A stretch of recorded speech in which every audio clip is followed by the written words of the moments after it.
আরে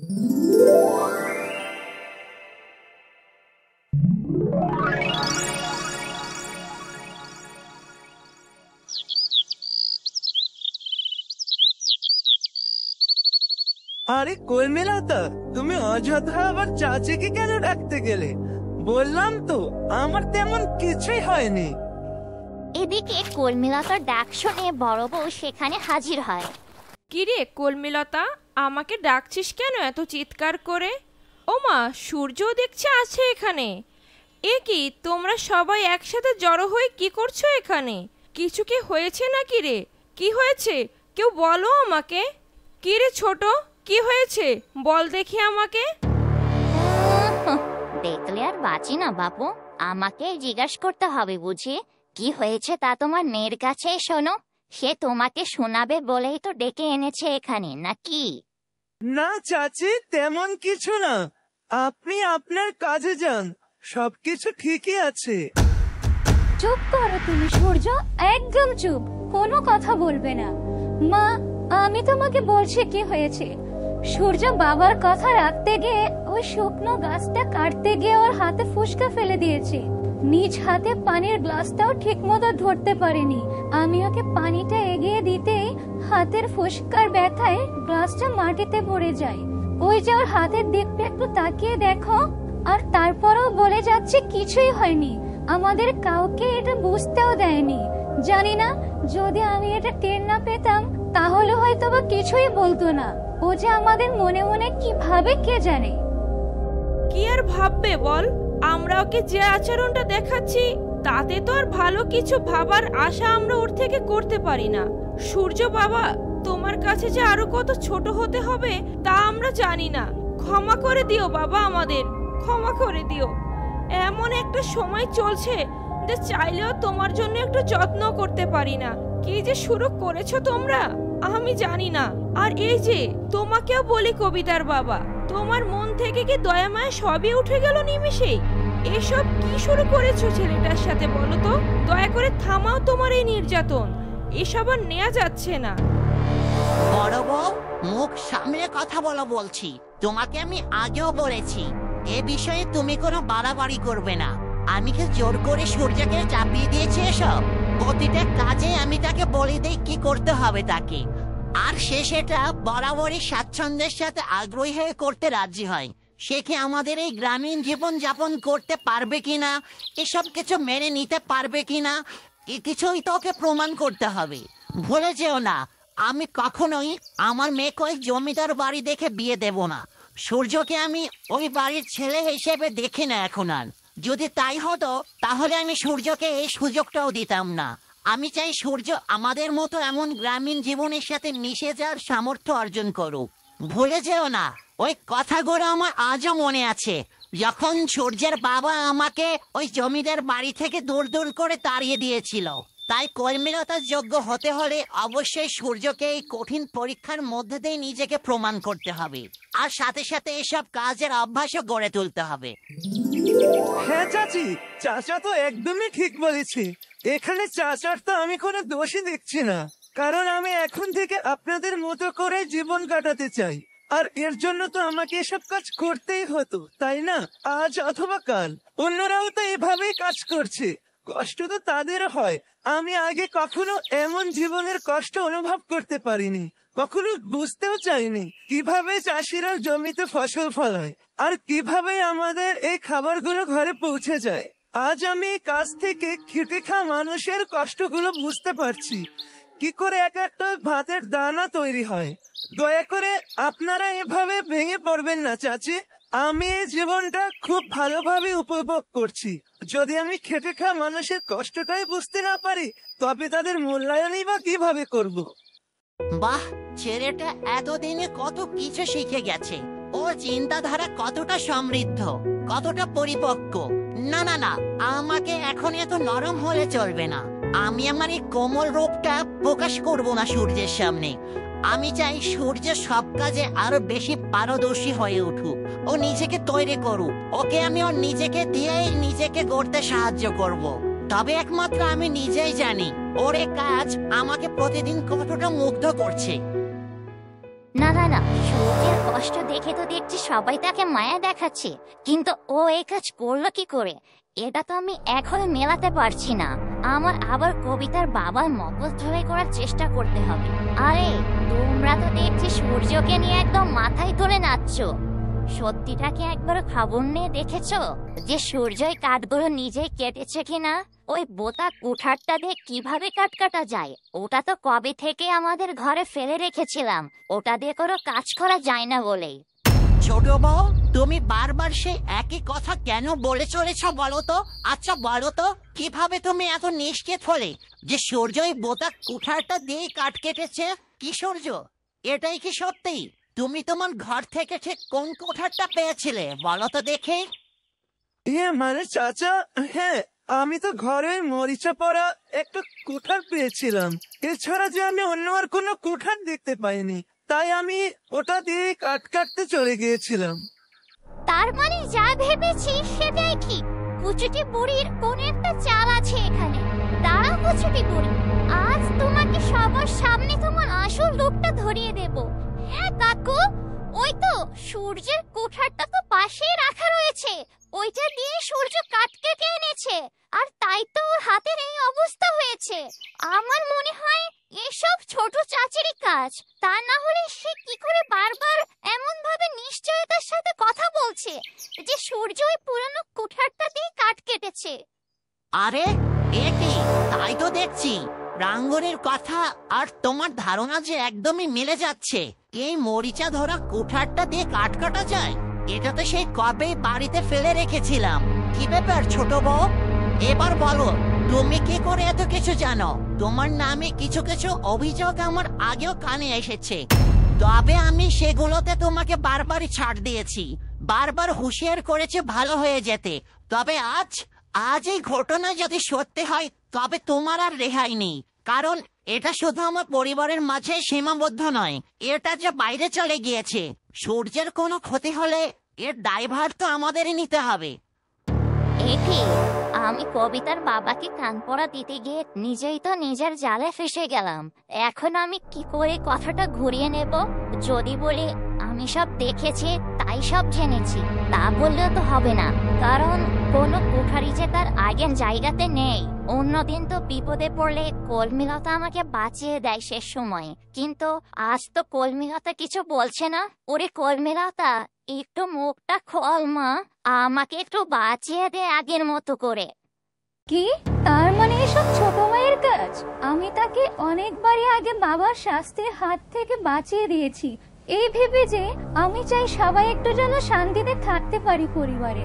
কিন্তু না, আজ আমি আর তাকে বাঁচানোর সাহায্য করব না, কারণ আজ এই অন্যায়টা শুধু আমার সাথে নয়, আজ এটা করা হয়েছে সূর্যের সাথে, যে অন্য পরিবারের সন্তান। তার ভালো মন্দ দায়ভার যে দিন শেষে আমাদেরকে নিতে হবে যদি ওর কিছু হয়ে যায়। আমার আগেই সোচ্চার হওয়া উচিত ছিল ছোট মায়ের বিষয়ে। আমার বোঝা উচিত ছিল শয়তান কখনো মানুষ হতে পারে না, কখনোই না, কারণ শয়তান পৃথিবীতে এসেছে শয়তানি করার উদ্দেশ্যে। তার থেকে কখনোই আমরা ভালো কিছু আশা করতেই পারি না। হ্যাঁ কলমিলতা, আজ তুমি একদম ঠিক বলেছো। স্বভাব কখনোই বদলায় না, যেমন কুকুরের লেজ কখনোই সোজা হয় না। কাকু, ছোট চাচি এর আগেও অনেকবার অন্যায় করে বারবার কলমিলতাকে বিপদে ফেলার চেষ্টা করেছে, আর তা সবার সামনে এতদিন প্রমাণের জন্য আটকে ছিল। তবে আজ তার এই অন্যায় সবার সামনে ধরা পড়ে গেছে যে তার কঠিন শাস্তি দাবি করছে তোমার কাছে। একই, আজ দেখছে কলমিলতাও আমাকে সাহায্য করতে চাইছে না, আর সাথেই শয়তান পাখিটাও কলমিলতার সাথে জোট বেঁধে আমার শাস্তি কামনা করছে। আমার হয়ে কথা বলার যে কেউ নেই, তার মানে কি আজ আমার শাস্তি অনিবার্য? এইসব তোমরা কি বলছো? ছোট বউ এতদিন এত অন্যায় করে গেছে, আমারই ভুল, ওকে আমার আগে থেকে শায়েস্তা করা উচিত ছিল। কি ব্যাপার ছোট বউ, তোমার নামে সবার মুখে এত অভিযোগ কেন শুনতে হচ্ছে আমাকে? ওগো, ওরা সবাই মিথ্যা বলছে, ওদের কথা তুমি একদম বিশ্বাস করো না, ওরা ইচ্ছে করে আমাকে ফাঁসাতে চাচ্ছে। ছোট বউয়ের মুখ থেকে বারবার এমন মিথ্যা শুনে রতন কিছুতেই তা সহ্য করতে পারে না, আর তাতে সে রেগে গিয়ে ছোট বউর মুখে একটা থাপ্পড় মারি সবার সামনে। একি, তুমি আমাকে মারলে? আমার গায়ে হাত তুললে, তাও এতগুলো মানুষের সামনে। চুপ, একদম চুপ, বেরিয়ে যাও আমার বাড়ি থেকে। তোমার মতো কুচক্রে বইয়ের কোনো দরকার নেই আমার বাড়িতে। কোনো জায়গা হবে না তোমার আর। তোমার জন্য সবার সামনে, এমনকি সূর্যের সামনে আমাকে ছোট হতে হলো আজ। বেরিয়ে যাও। একি, আমাকে বাড়ি থেকে তাড়িয়ে দিলে ওরা তো সব নিজেরাই ভোগ করবে, আর আমি কিনা রাস্তায় ঘুরে বেড়াবো?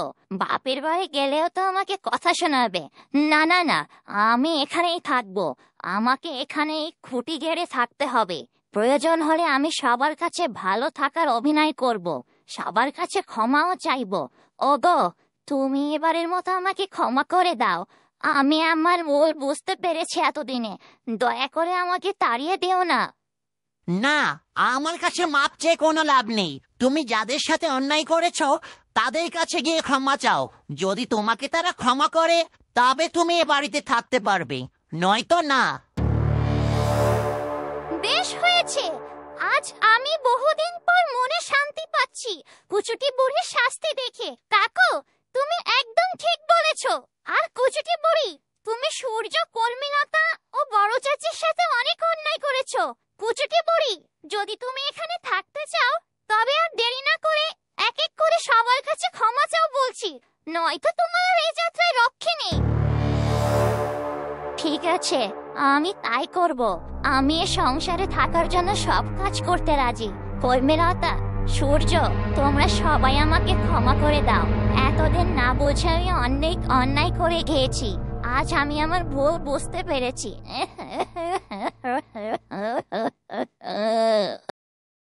ঠিক আছে ছোট, তোকে আর কান্না করতে হবে না। আমরা সবাই তোকে এবারের মতো ক্ষমা করে দিয়েছি। তবে সাবধান, এ ভুল যেন আর দ্বিতীয়বার না দেখি। ইস, আমার জন্য ওদের বাড়িতে আবার নতুন করে অশান্তি হচ্ছে। মানে আমি তাহলে এবার আসি, বাড়ির দিকে যাই আমি।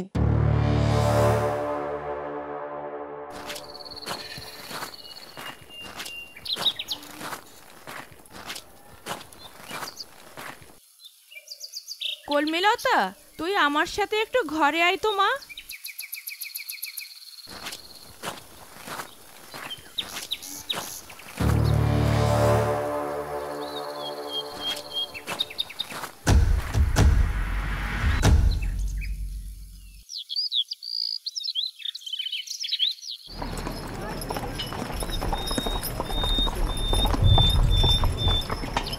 শোন কলমিলতা, আমি সূর্যের জন্যই আলাদা মাছ ভাত একটু সরিয়ে ঢেকে রেখেছিলাম।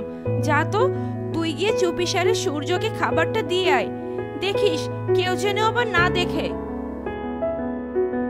এরপর কলমিলতা খাবারটা নিয়ে যায়, কিন্তু সে একবারও ঢাকনাটা তুলে দেখেনি যে সে ঠিক কি খাবার নিয়ে যাচ্ছে।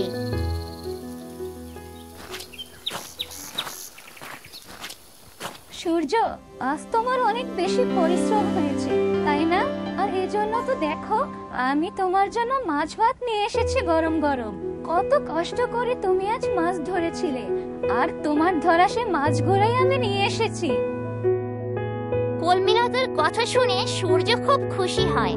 আর কলমিলতা যখন খাবারটা ঢাকনা তুলে সূর্যকে দেখাতে যায়, তখন যা দেখলো। এ কি?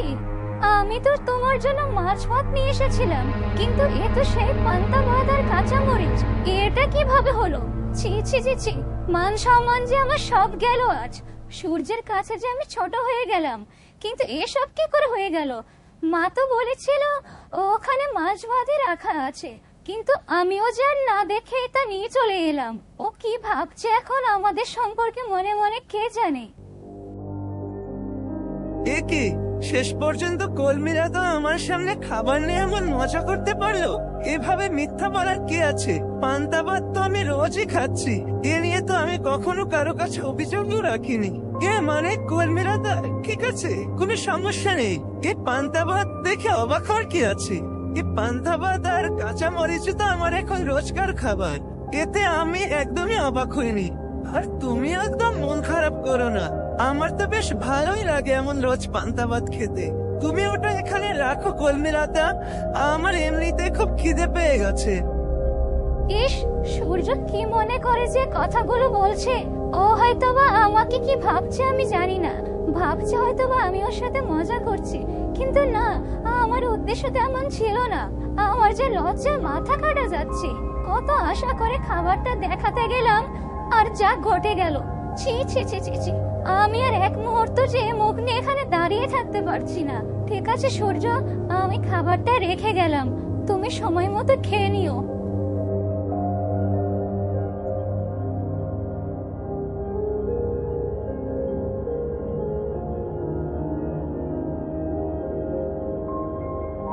যাক, এবার আমি একটু গোসলটা সেরে আসি, খুব অস্থির লাগছে। যে গরমটা পড়েছে আজ, গোসল সেরে আজ ভাবছি বাইরে বসে খাবারটা খাবো, ঘরে তো তেমন বাতাসও আসে না। এই বলে সূর্য ঘর থেকে বেরিয়ে যায়। আর এদিকে সূর্যের বাবা তাকে খুঁজতে খুঁজতে কর্মীলতাদের গ্রামে এসে পড়ে। ও খুব তৃষ্ণা পেয়ে গেছে, কি যে রোদটা উঠেছে আজ। ওই তো একটু করে ঘর দেখা যাচ্ছে, যাই ওই বাড়িতে একটু পানি পাওয়া যায় কিনা একটু গিয়ে দেখি। এই বলে সূর্যের বাবা সামনে এগোতে গিয়ে হঠাৎ তার একটু পা আটকে যায় গোবরের মধ্যে। এ কি, আমার জুতোয় দেখছে গোবর লেগে গেছে, এখন কি করি? যেভাবেই হোক এটাকে তো এখনই পরিষ্কার করতে হবে। কেমন দুর্গন্ধ ছড়াচ্ছে, যেভাবেই হোক তাড়াতাড়ি একটু পানির ব্যবস্থা করতে হবে। আরে ওই তো একটা লোক এখানে, মনে হয় সে এ বাড়িতেই থাকে। তার কাছে তো দেখছি একটা কলসিও আছে, যাই ওনার কাছে বড় নিয়ে একটু সাহায্য চাই। এই যে শুনছেন, দয়া করে একটু এদিকে আসুন, আমাকে একটু পানি পেতে সাহায্য করুন। সূর্যের বাবা তখনও জানে না যে সে কাকে ডাকছে। আর এদিকে সূর্য ওই কণ্ঠটা শুনে চমকে যায়। আরে, আমাকে যেন কে ডাকছে মনে হলো, কিন্তু কণ্ঠটা তো একদমই বাবার মতো শুনতে। কিন্তু সেটা কি করে সম্ভব? বাবা কিভাবে এখানে আসবে? যাই হোক, তার মনে হয় পানি লাগবে, এটাই তো শুনলাম। আমি বরং কলসিটা নিয়ে তার কাছে একটু এগিয়ে যাই।